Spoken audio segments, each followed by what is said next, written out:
Ce mois-ci, nous entrons dans l'année du dragon. Ah, le dragon!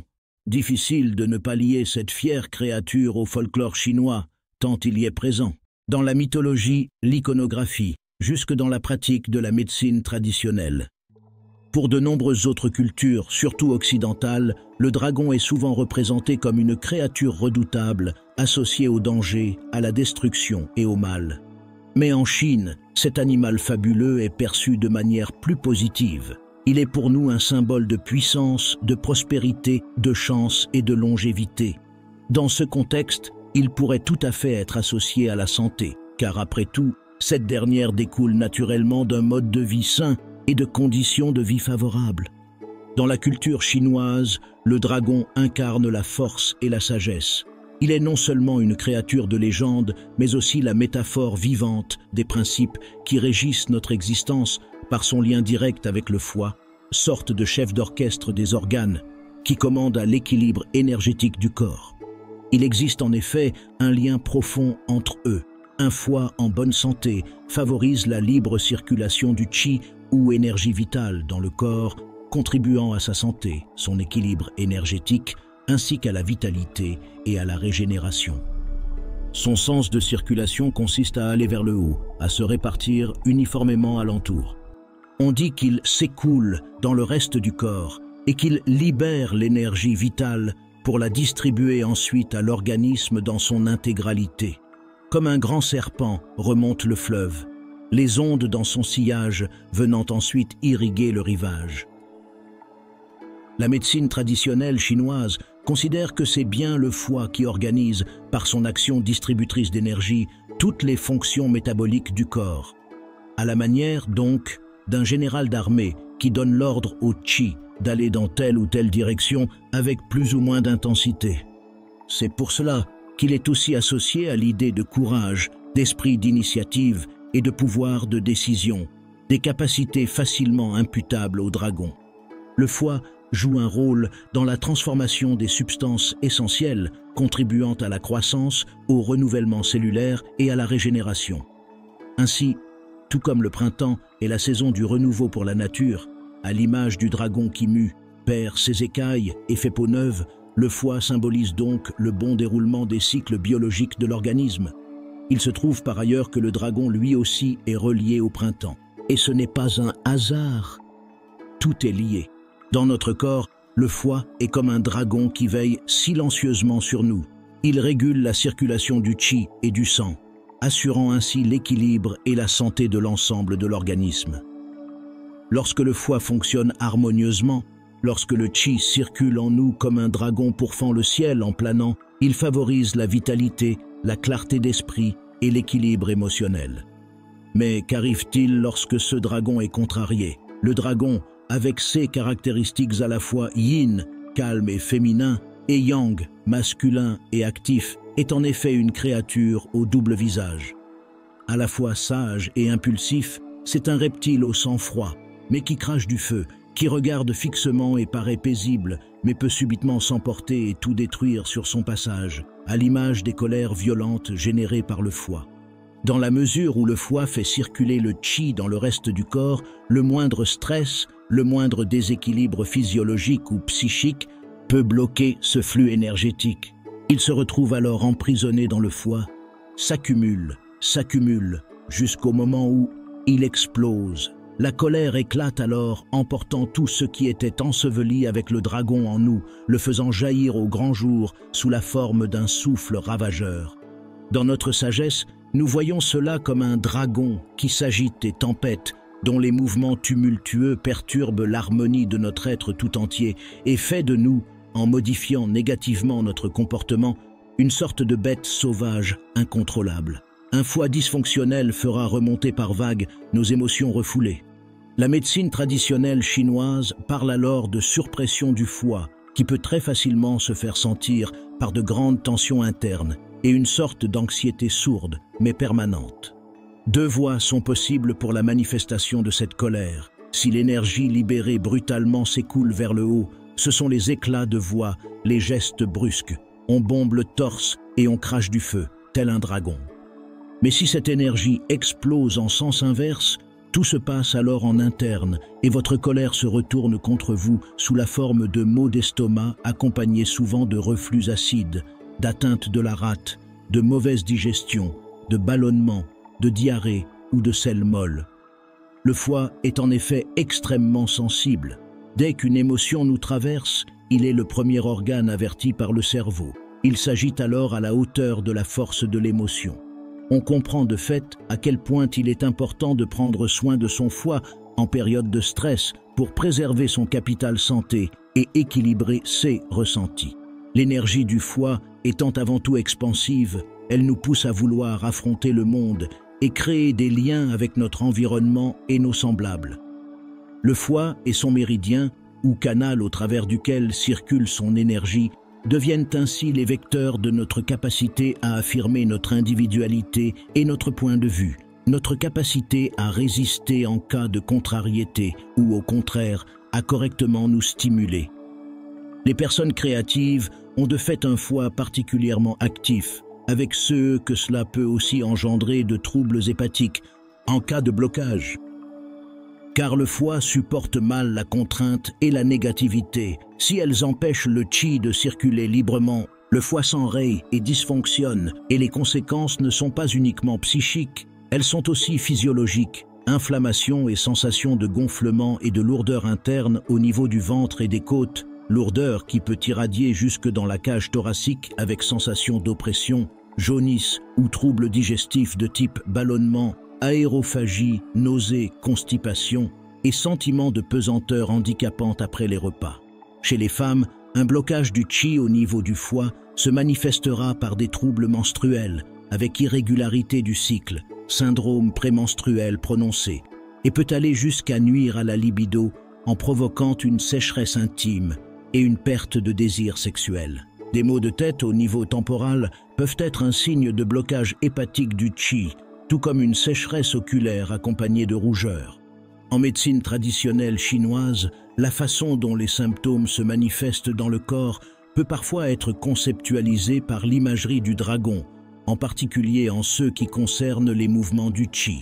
Par exemple, une douleur qui se déplace rapidement à travers le corps pourrait être décrite comme ayant la nature incontrôlable ou changeante du dragon.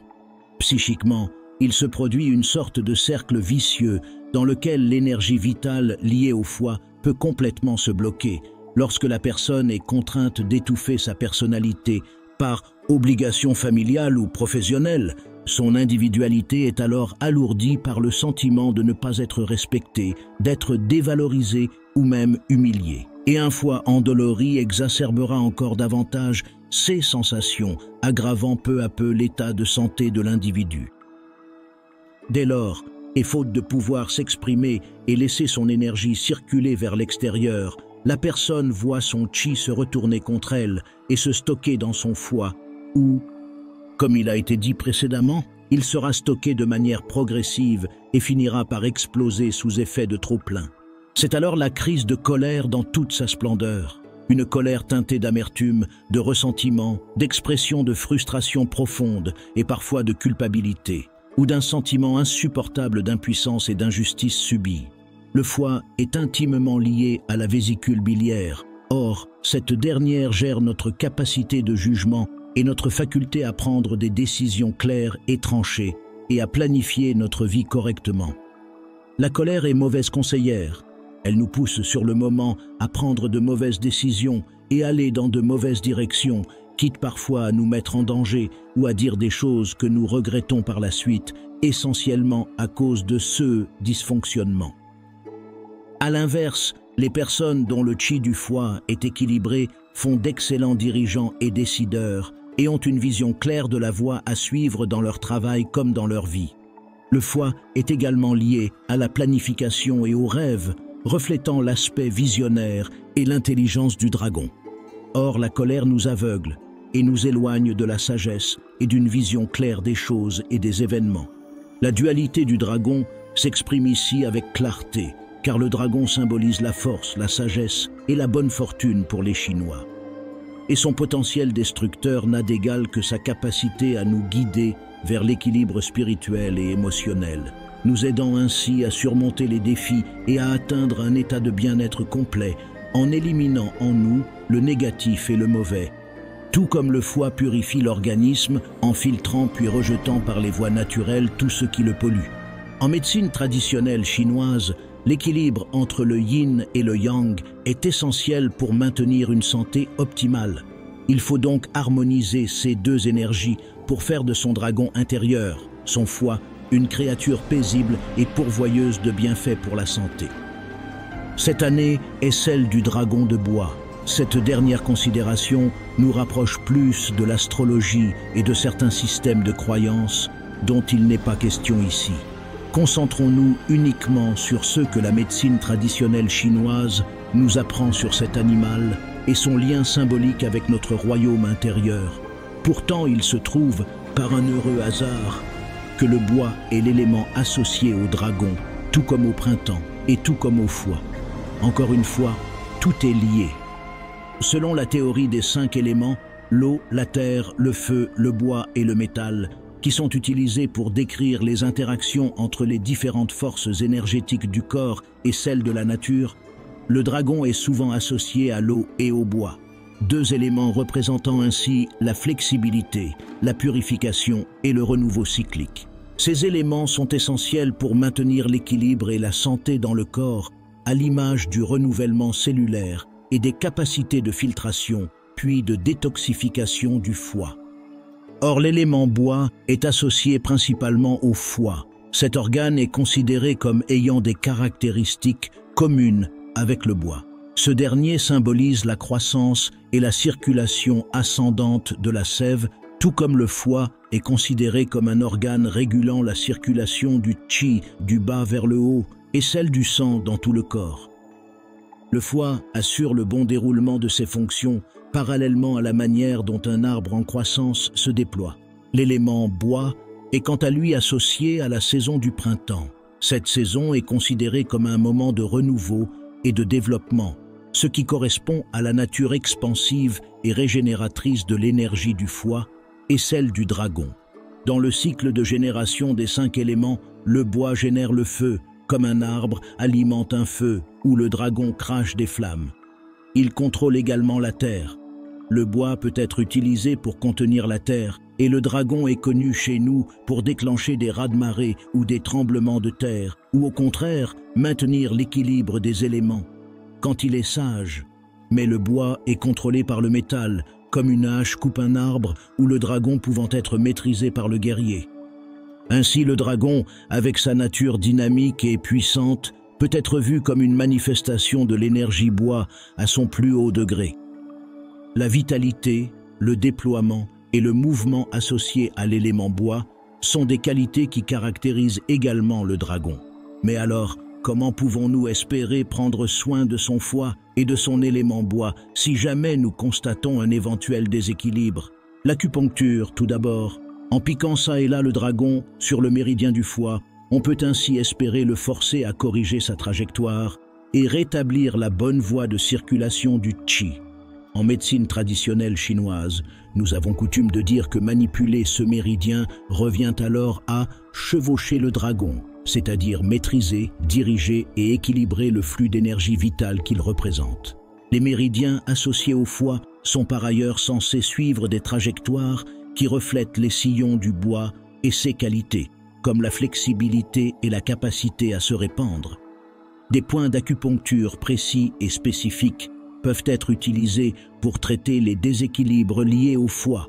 Certains d'entre eux sont d'ailleurs nommés ou associés au dragon, comme le Tai Chong, reflétant ainsi leur importance dans la régulation de l'énergie du corps. L'alimentation joue ensuite un rôle essentiel. La saveur associée à l'élément bois est l'acide.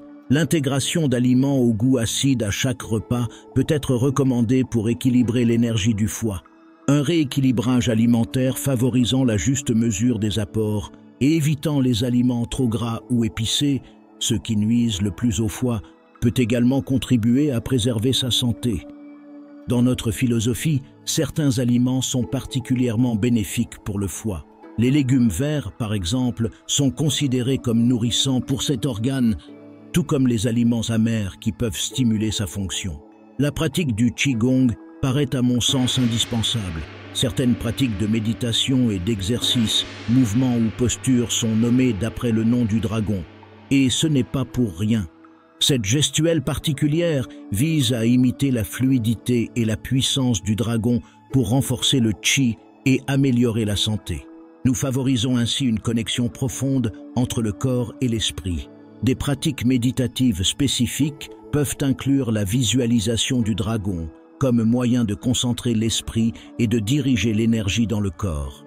Absolument capital pour approfondir la recherche d'équilibre et cette même connexion. Par ailleurs, bien que cela soit moins courant, certains remèdes de la pharmacopée traditionnelle chinoise peuvent inclure des ingrédients nommés en référence aux dragons, symbolisant leur puissance ou leur efficacité. Citons-en 3 pour exemple. Long Dan Cao ou gentiane chinoise. Long signifie dragon en chinois. La gentiane chinoise est souvent utilisée dans les formules destinées à drainer l'humidité et la chaleur du foie et de la vésicule biliaire. Elle est réputée pour ses propriétés de purification hépatique et est souvent prescrite pour des conditions telles que l'irritabilité, les maux de tête, la pression au niveau des yeux et les infections des voies urinaires. Chie Tsai ou herbe griffe de crabe, bien que ce nom ne mentionne pas directement le dragon, le terme chie, crabe, est souvent associé aux dragons aquatiques dans la mythologie chinoise. Cette herbe est utilisée pour ses propriétés de détoxification et peut aider à soutenir la santé du foie. Qing Long Cao ou herbe du dragon vert, associée symboliquement au dragon et à la couleur verte, qui est aussi la couleur associée au foie en médecine traditionnelle chinoise, cette herbe est parfois utilisée pour son rôle dans la promotion de la santé du foie. J'en profite pour ajouter que porter ou intégrer cette couleur dans votre environnement peut être recommandé pour fortifier votre énergie hépatique. Enfin, le tuina, une technique chinoise particulière de massage, reprend le principe des 5 éléments. Par des points de pression, frottement, tapotement, pétrissage ou étirement, elle va stimuler telle ou telle énergie, comme celle du bois dans l'organisme. Si votre énergie foie ou bois est déséquilibrée, alors le tuina pourra vous aider à traiter tous les problèmes qui sont associés à cette perturbation. Douleurs musculo-squelettiques, troubles digestifs, troubles respiratoires et stress. Il est également employé pour la relaxation et la promotion de la santé générale. En conclusion, le lien entre le foie et le dragon en médecine traditionnelle chinoise n'est pas seulement une question de santé physique, mais aussi une métaphore de notre voyage à travers la vie. En prenant soin de notre foie, nous nourrissons notre dragon intérieur, nous permettant de vivre avec vigueur, harmonie et sagesse. Il nous invite à évoluer avec intelligence et discernement, à naviguer dans la vie avec la grâce et la force d'un dragon. Puisse ce savoir ancestral vous guider sur le chemin de la santé et de l'équilibre, comme un dragon qui plane tranquillement dans un ciel pur et limpide. Je vous souhaite à tous, du fond du cœur, une excellente année du dragon. Au revoir.